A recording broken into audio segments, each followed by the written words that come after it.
يقال إن التاريخ لا يعيد نفسه، لكن اللافت مدى القدرة على إعادة تمثيل أحداث ومشاهد سابقة.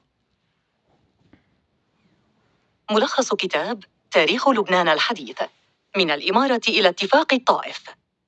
تأليف فواز طرابلسي، بصوت عبد الكامل خليلة.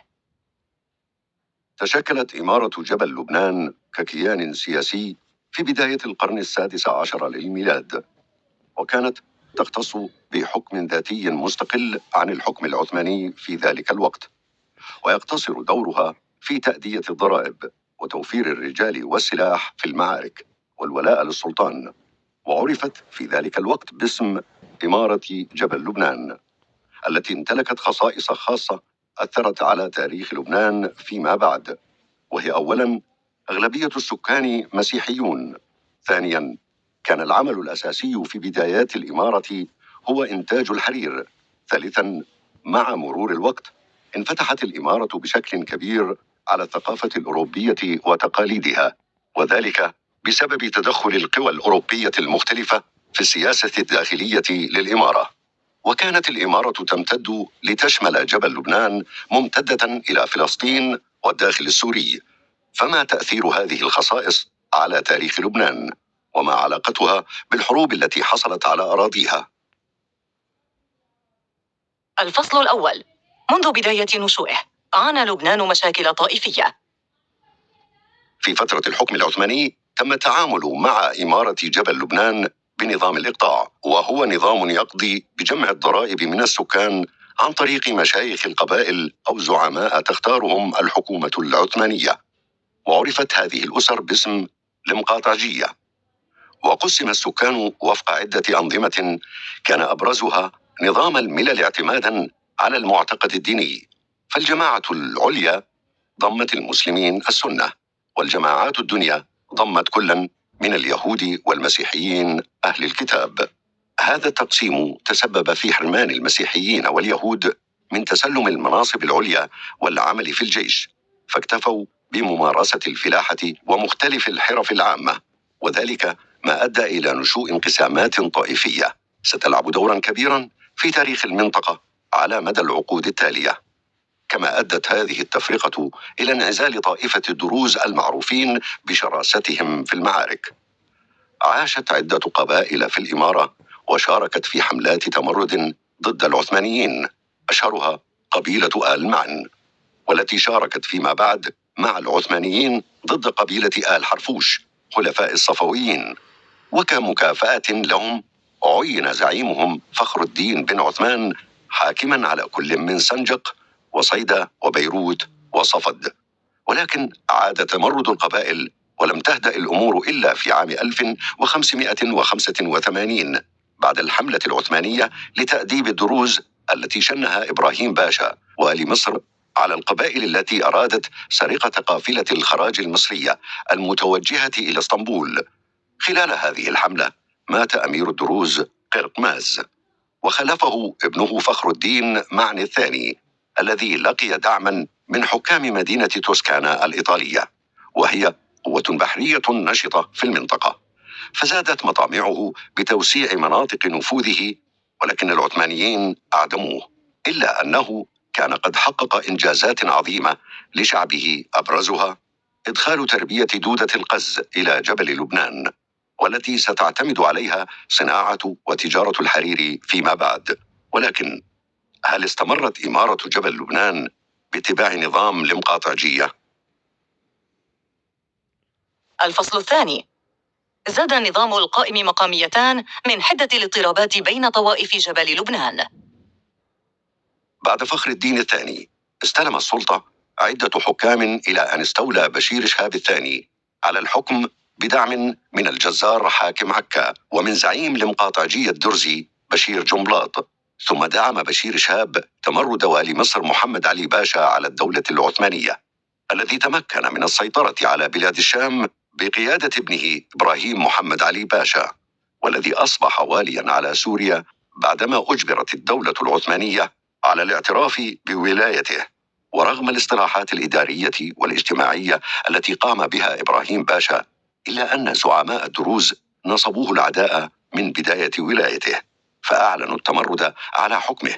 لذا اجتمعت كل الطوائف عام 1840 وأعلنت قيام ثورة ضد الحكم المصري وضد بشير، فتم إنهاء الحكم المصري ونفي بشير إلى مالطا. لكن لم تهدأ الأمور، فقد بدأت النزاعات الداخلية بين الدروز والمسيحيين على السلطة، ولم يتم الاتفاق على حاكم جديد.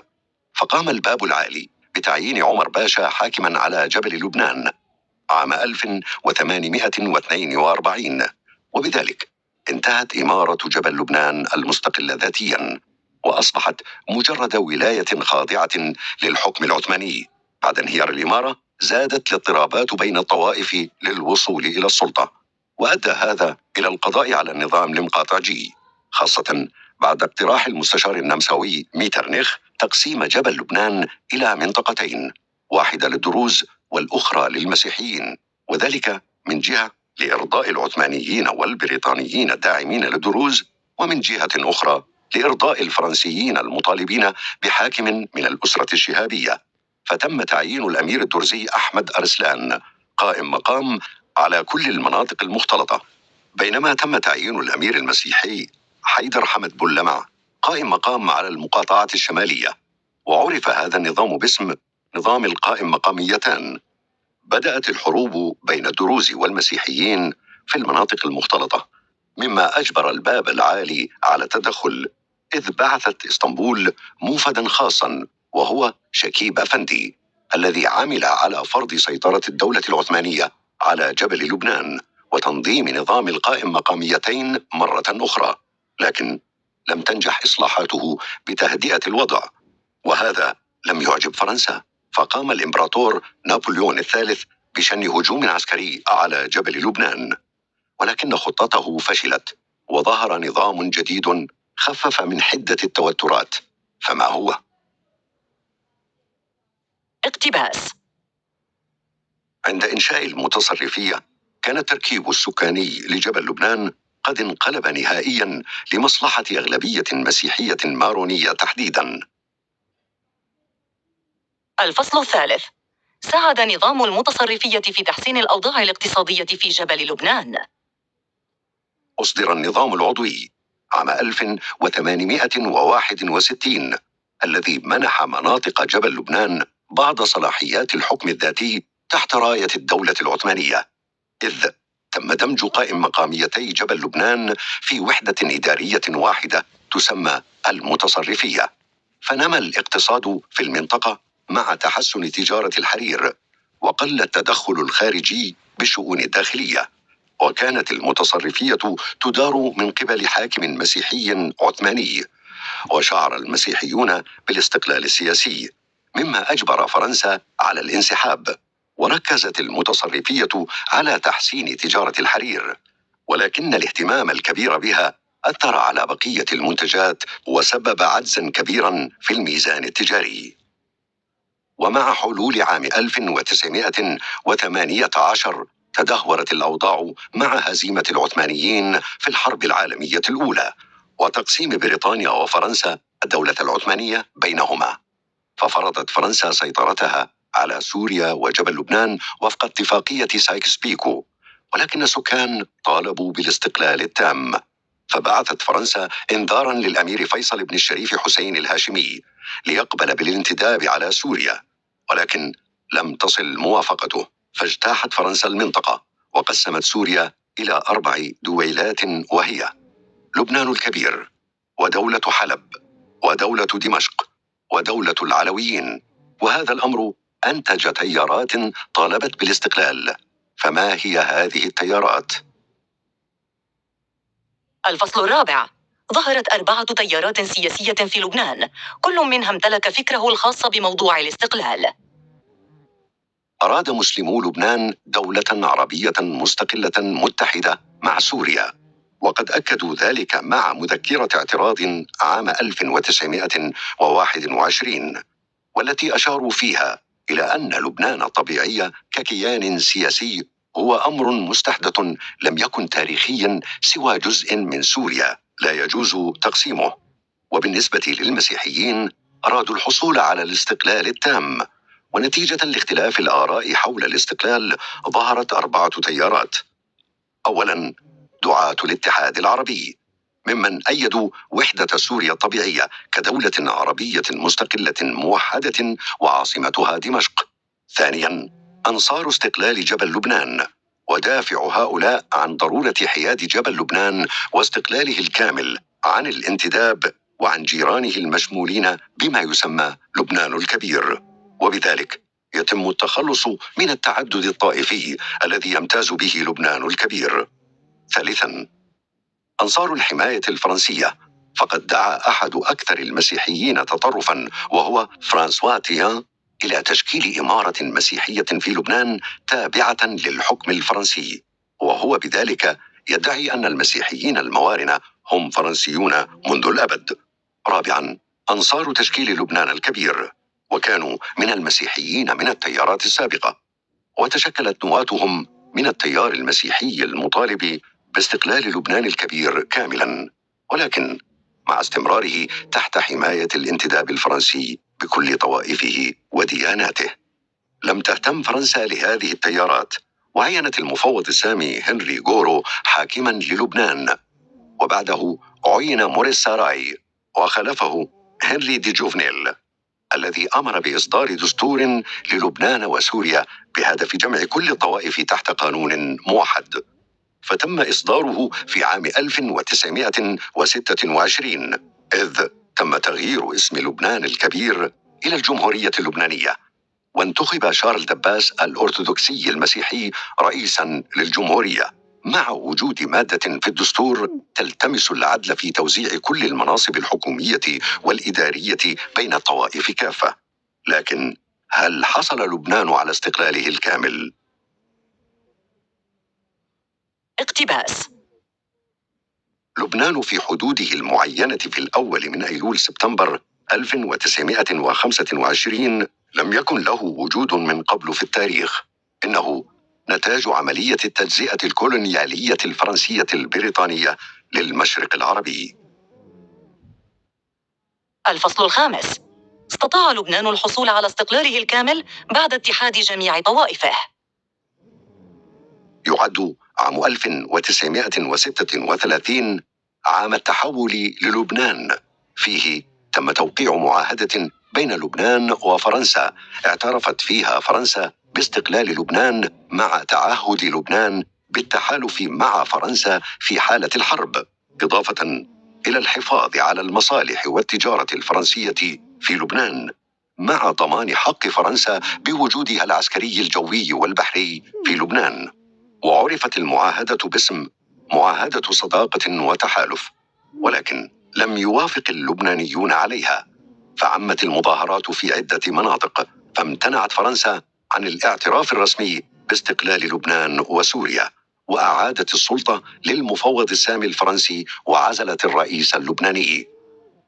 وقبل نهاية الحرب العالمية الثانية كان اللبنانيون في سعيهم إلى الاستقلال قد أبرموا تحالفاً بين بشار الخوري ممثل الأكثرية المسيحية مع رياض الصلح ممثل المسلمين لصياغة الميثاق الوطني الذي كفل للجميع حقوقهم وسيادة لبنان الكاملة. وفي عام 1943 انتخب بشار الخوري رئيساً، لكن الأمر لم يعجب فرنسا فاعتقلت بشارة، والذي كان قد تقرب من بريطانيا مثل معظم القوميين العرب في هذه الفترة، فتدخلت بريطانيا وأمرت فرنسا بإخلاء سبيله، ووجهت إنذاراً شديد اللهجة إلى فرنسا الحرة تنذرها بإمكانية تدخل القوات البريطانية بنفسها لتحرير بشارة ورفاقه. وقبل ساعات من انتهاء مهلة الإنذار تم إطلاق سراح السجناء، ثم تم الإعلان رسمياً عن انتهاء الانتداب الفرنسي على لبنان وإعلان استقلاله. توقع اللبنانيون أن الأوضاع ستكون أفضل، ولكن ظهرت عوائق جديدة، فالدستور الذي وضع لتحقيق المساواة بين كل الطوائف لم يحقق هدفه، فطائفة المارونية حصلت على جميع الامتيازات، وأهمها أن يكون رئيس الجمهورية مارونياً، وتم وضع الميثاق الوطني كتكملة لقوانين الدستور وتصحيح بعض القضايا كحقوق المسلمين بالمشاركة في الحياة السياسية. ولكن وضع الدستور والميثاق الوطني في وثيقتين منفصلتين، فتسبب ذلك بنزاعات كثيرة نتيجة لتفسير كل طائفة للقوانين بطريقتها الخاصة. لم تقتصر المشاكل على القوانين الدستورية، بل ظهرت مشاكل أخرى، فما هي؟ الفصل السادس. انتهت الحرب الأهلية في لبنان بعد توقيع اتفاق الطائف. عام 1948 شارك لبنان في حرب تحرير فلسطين، واحتلت إسرائيل عددا من القرى في الجنوب، ونزح لاجئون فلسطينيون إليها. ونتيجة لسوء الأوضاع المعيشية قام الشعب بمظاهرات، فاستقال بشار الخوري وانتخب كميل شمعون الذي اتبع سياسة الحكم الفردي، والتي تسببت في ثورة كبيرة. فطلب شمعون من الغرب مساعدته، فقدمت أمريكا المساعدة بهدف وضع خليفة له، وهو قائد الجيش فؤاد شهاب، والتي عرفت فترة حكمه بأنها أفضل الفترات التي عاشها لبنان. ولكنه تعرض لمحاولة انقلاب. لمنع حدوث أي حروب أعلن فؤاد عدم ترشحه لولاية جديدة، فانتخب شارل حلو. تطورت الأحداث مع دخول لبنان في حرب 6 أيام بين العرب وإسرائيل عام 1967، فحدثت انقسامات داخلية في لبنان بين مؤيد وداعم للفدائيين. حدثت خلافات بين الفدائيين والحكومة اللبنانية، فحدثت حرب السنتين، والتي عرفت أيضا باسم الحرب المسيحية الفلسطينية. شهدت هذه الحرب تدخل القوات السورية في لبنان لفرض الأمن على البلاد، ولكن لم تنتهي الحرب إلا نهاية عام 1976 بعد أن فرض إلياس سركيس الذي جعله بعض الرؤساء العرب ملكا على لبنان رقابة على الصحف كافة وحظرا على تداول الأسلحة في البلاد. وكان سركيس مدعوما ب30,000 جندي من جنود قوات الردع العربية. خلال هذه الأزمات استطاع بشير الجميل استلام قيادة مجلس الأمن الكتائبي، ودعمته أمريكا مقابل تنفيذ مصالح إسرائيل. وبدأت إسرائيل تنفيذ خطتها باجتياح لبنان عام 1982، وفي نفس العام انتخب بشير رئيسا للبنان وقام بالتطبيع مع إسرائيل، ولكن تم اغتياله بعد أسبوع، وانتخب أمين الجميل خلفا له. في الداخل اللبناني نشبت حرب أهلية ذات طابع طائفي بين المسلمين والمسيحيين، فتدخلت السعودية لإنهائها. وفي عام 1989 تم توقيع اتفاق الطائف الذي أنهى الحرب الأهلية. فقرة بارزة من الكتاب. أنشأت الحرب الأهلية اللبنانية نظامها الخاص، الذي هو مسخ للنظام السياسي والاقتصادي السائد قبل الحرب. تحولت بموجبه الاستقلالية الذاتية للطوائف إلى سيطرة مسلحة وتطهير طوائفي، فيما الاقتصاد الحر المنفلت من عقاله تحول إلى نهب مافيوي متوحش. شن هذا النظام حربا من نمط جديد، حربا تخوضها الميليشيات مجتمعة على الدولة ومواطنيها.